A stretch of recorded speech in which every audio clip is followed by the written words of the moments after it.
কি সুন্দর মাটি দিয়ে বাড়ি বানিয়েছে। গ্রামে খেলতে খেলনা সামগ্রী লাগে না, মাটি গাছের পাতা এটা ওটা দিয়েই খেলা যায়। এই খেলা বাড়ি দেখে আমারও ছোটবেলার কথা মনে পড়ে গেল। সেগুলো যাত্রাপথে আমি আপনাদের সাথে শেয়ার করব। মানে আমি আমার নানি বাড়ি যাচ্ছি অনেক বছর পর। এই তো ট্রেনে উঠেছি, আমি একটা ভালো কামরাতেই উঠেছি, অফিসিয়াল মানে টিটির বগিতে বলে। আর তারপরে জানালার পাশে বসে আমি এই তো ছোট্ট একটা শ্যুট নিলাম। এটা বড়ল ব্রিজ স্টেশন, এখানে দুই পাশে প্ল্যাটফর্ম, প্রচুর যাত্রী ওঠে, এরা সবাই কর্মস্থলে যাচ্ছে। তাই ভাবছিলাম কত কষ্ট করে ওনারা উঠছেন। আগে অবশ্য এত ভিড় হতো না, এই গার্মেন্টসগুলো হওয়ার পরেই এত ভিড় হয়েছে।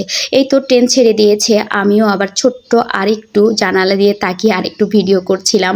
এই পথগুলো আমার এত চেনা কি বলবো, যে এগুলো আমার পায়ে হাঁটা পথ।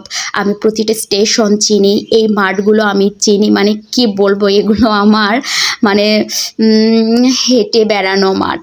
এই মাঠগুলোতে এখন কিন্তু ধান চাষ করা হচ্ছে, আর এমন একটা সময় আসবে মানে বর্ষার কাল, এখানে শুধুই পানি, অথই পানি, মানে সমুদ্র, উপরে আকাশ আর নিচে পানি, তাছাড়া কিছুই দেখা যাবে না, কোনো বাড়িও দেখা যাবে না।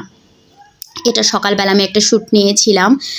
আর সবুজ মাঠ, কি সুন্দর বাতাস, একটা শো শো শব্দ হচ্ছে, আর মাঝে মধ্যে পাখিরাও যখন উড়ে যায়, আমিও মনে হয় পাখিদের সাথে উড়ে যাই। তো কথায় কথায় যাই হোক, চলে আসলাম আমি আমার গন্তব্যস্থলে। এসে দেখছি আমার মতো সেই ছোটোবেলার বাবুগুলা লাফিয়ে লাফিয়ে পানিতে পড়ছে। তো ওরা আমাকে দেখে একটু মজা পেলো, আমি ওদের সাথে একটু সময় দিচ্ছিলাম।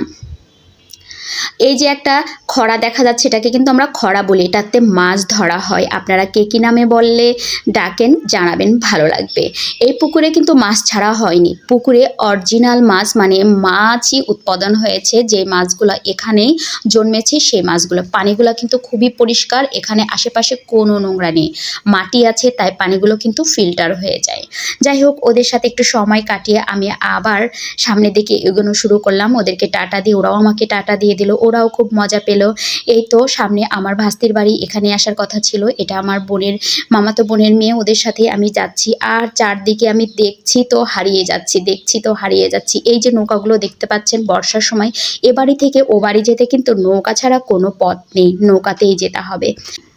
তো যাই হোক, এখানে আমি আমার ভাস্তির বাড়িতে এসেছি, এখানে খাওয়া দাওয়া করব। খাওয়া দাওয়া শেষ করে তারপরে আমি আবারও ট্রেনে যাত্রা শুরু করব বাড়িতে যাওয়ার জন্য, মায়ের বাড়ি। তো আমার আনন্দের মুহূর্তগুলো প্রিয় বন্ধুরা আমি আপনাদের সাথে শেয়ার করলাম, যেটা আমার ছোটোবেলার স্মৃতি ছিল। সত্যি সত্যি সত্যি আমার খুব ভালো লেগেছে। তো প্রিয় বন্ধুরা সবাই ভালো থাকবেন, আবারও দেখা হবে, কথা হবে অন্য কোনো এক ভিডিওতে। আর বর্ষার সময় যদি আসি তো আবারও আপনাদেরকে এখানকার পানিগুলো দেখাবো। তো সকল বন্ধুদেরকে আল্লাহ হাফেজ।